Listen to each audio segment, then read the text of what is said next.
Please join me in welcoming Senator John Cornyn.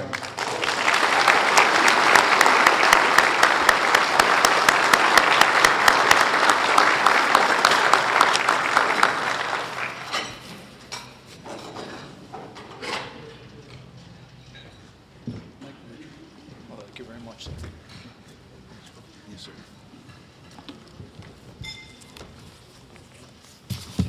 Well, good evening, everybody. It's great to be with you tonight and great to be back in the Rio Grande Valley. I want to thank Richard for that generous introduction, and of course, Colonel Dowling and everyone at the Marine Military Academy for the invitation to join you here this evening. As I look at this audience, I can't help but note the contrast between the young men in this room and the trends we hear so often in the media today. Over the past few years, I've seen and you've seen articles with titles like "The Crisis of Men and Boys," or "What's the Matter with Men?" Well, all of these stories describe young men who are struggling in the classroom, struggling in the workplace, and struggling to find their place in the world. They depict a generation at risk who are less ambitious, who are less healthy, and less successful than previous generations. Sadly, the data shows some real reasons to be concerned. But when I've met the young men in this room and others like them who are products of a MMA education and the type of education they're receiving and the character they are building, I'm filled with hope and optimism. This is not an institution that allows complacency. Instead, it invests in the academic, physical, and mental well-being of its students and has a nearly 6-decade track record of success. There is no job more important than shaping our next generation of leaders. And I want to thank you and the leadership here at MMA for helping so many young men achieve their potential. It is truly an inspiration.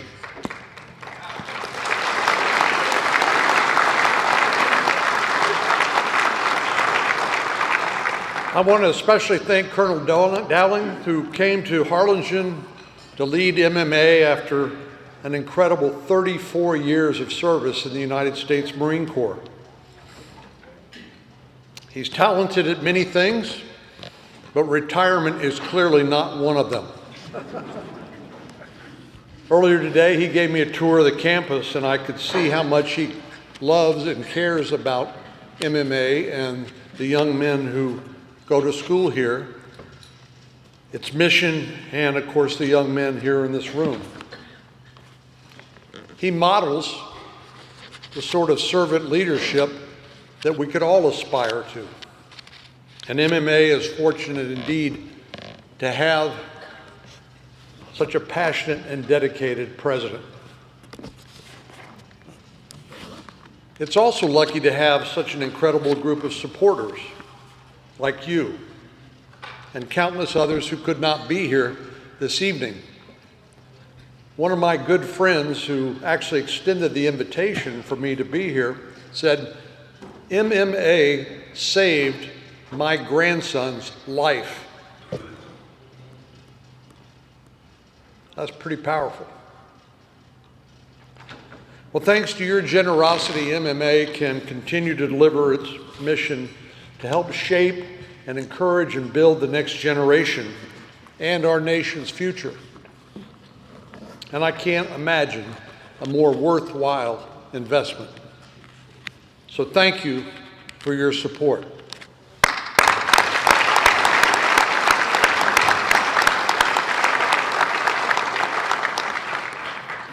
To the cadets of MMA, I want to commend each of you. I know it's not easy, but it is important. In a world filled with challenges and distractions, you are learning discipline, focus, and resilience. Incredibly important life skills. But as each of you know, those lessons don't come easy. They require grit and determination, consistency, and a lot of hard work. But I can assure you it is worth it. These are some of the most important skills anyone can learn in life. And you will benefit tremendously from building them at such a young age. Tonight, as we gather to celebrate the achievements of the Marine Military Academy, we naturally reflect on the importance of service. Service to something more important than self. Many of this institution and in the audience tonight, of course, have served in America's armed forces. And I want to take a moment to say thank you for your service. Will you please stand and be recognized?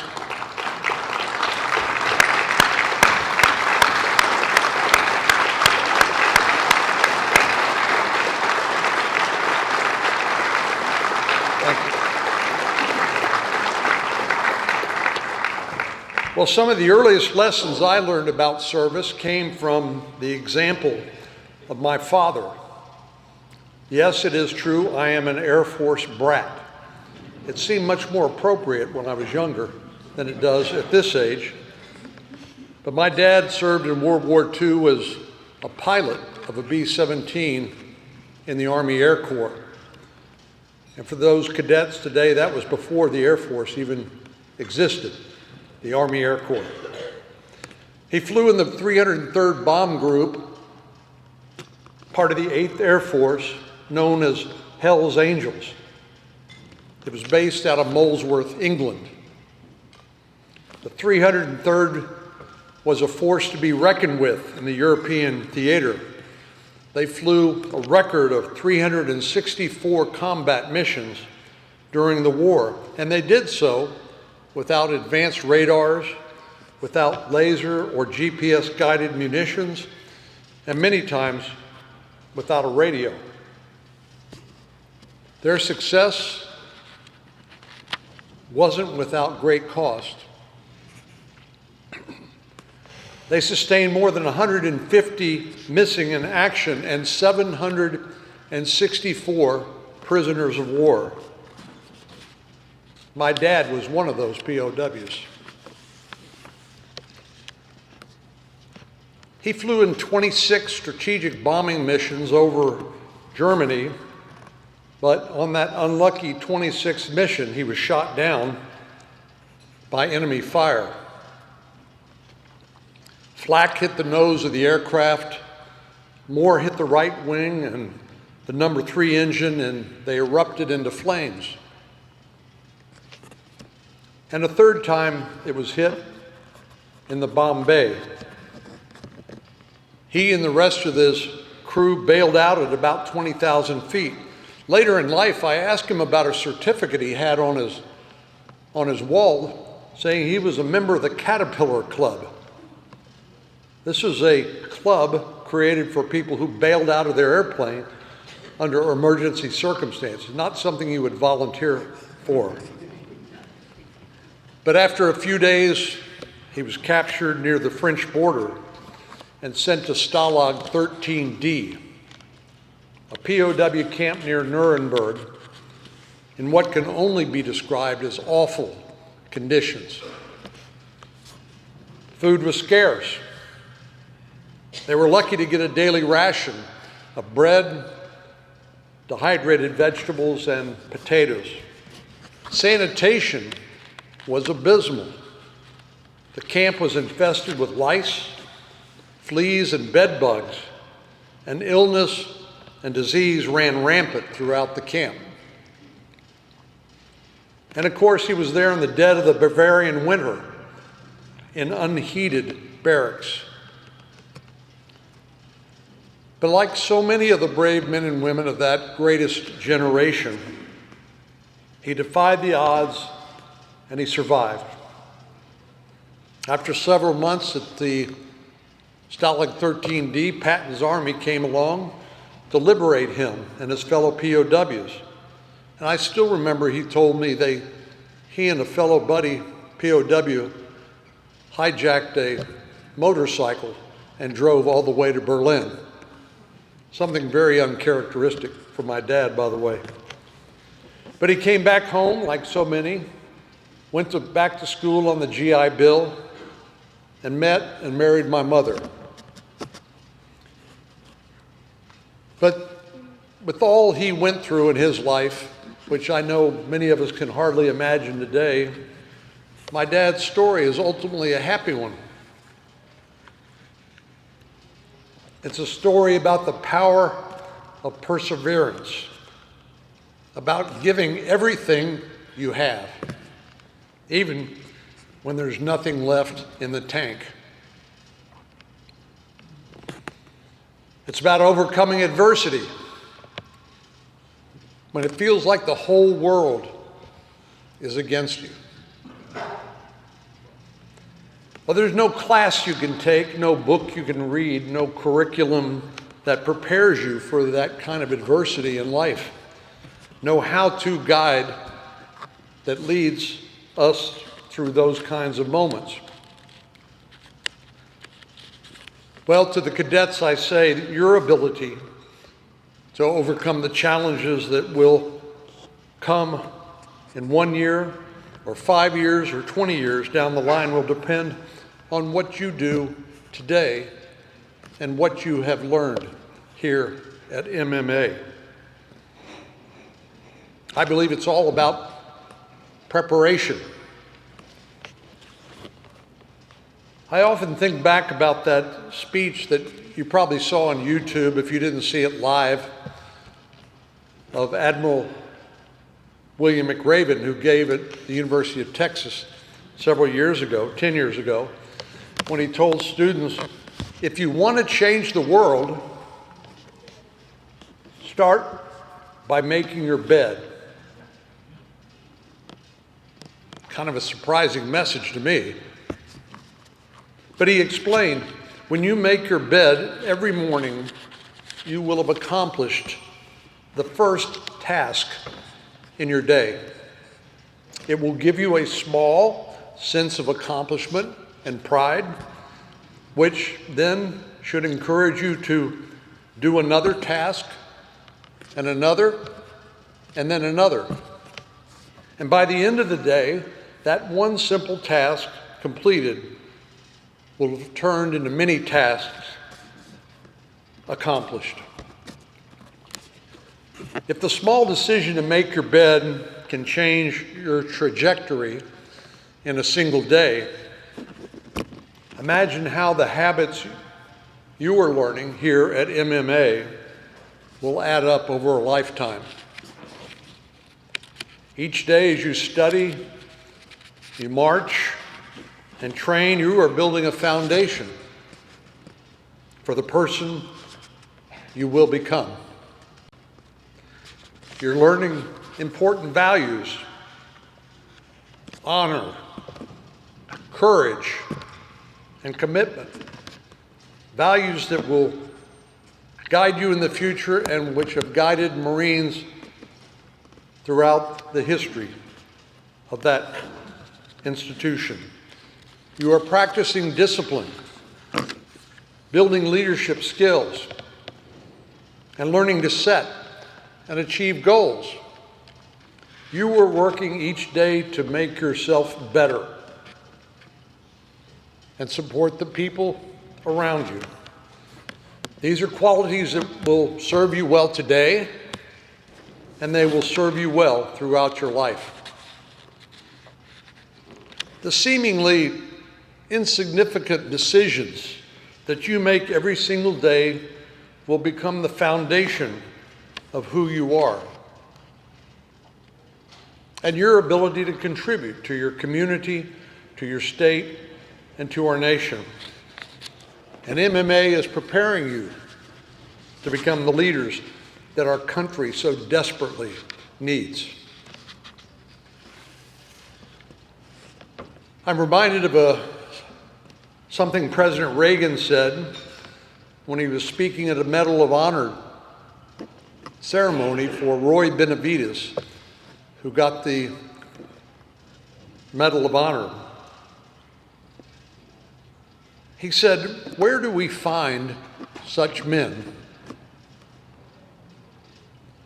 We find them where we have always found them," he said, "in our villages, in our towns, in our city streets, in our shops, and on our farms. They are the product of the freest society the world has ever known." American ideals have inspired generations of men and women to answer the call to serve, and soon it will be up to you to carry the torch. Well, throughout my life, I've learned that service can take many forms. Service, for me, currently means having the great privilege and honor of representing 30 million Texans in the United States Senate. I often say I'm serving in a forward operating base in hostile territory. But service can mean many things to many people. Like countless MMA alumni, I know many of you plan to join the armed services, and God bless you for that. We need you. And I expect some of you will become educators, healthcare workers, or any one of a number of types of public servants at the local, state, or even national level. Many of you will get involved in doing good deeds at your church. You will volunteer to help others and become an active and engaged member of your community. There is no single way to serve, but it's essential that you do so. Never underestimate how much you have to offer and how much your service will mean to others. It will change them, and it will change you for the better. As you continue your journey here at MMA, I urge you to hold fast to the values that you've learned here. Stay true to yourself, to your fellow cadets, and to the ideals that you've learned here. And know that whatever obstacles may come your way, you will summon the strength and the courage to overcome them. This path, of course, is not an easy one, but it will be rewarding.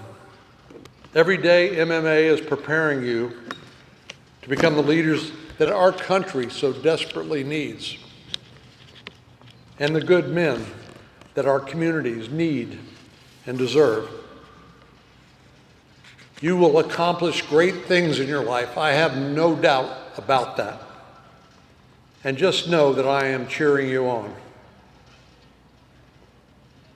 Thank you for the invitation to join you here tonight. May God bless the United States, and may God bless each of you. Thank you for having me.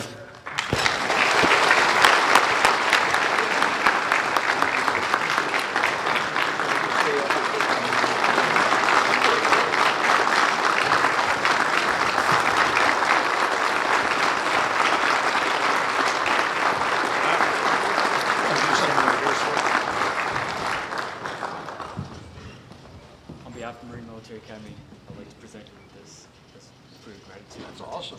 Sir. Thank you. Thank you, sir. I appreciate it. I can pack it up for you, sir. Okay. This is seen. Oh, wow. Thank you very much. I appreciate that. Here, stand right here. This guy's gonna get a picture.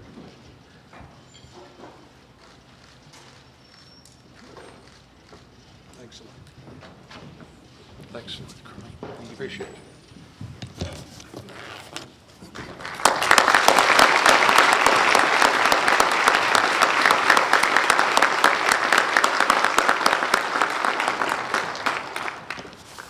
Thank you very much, Senator Cornyn, for your words this evening, and I know that the cadets certainly appreciated it.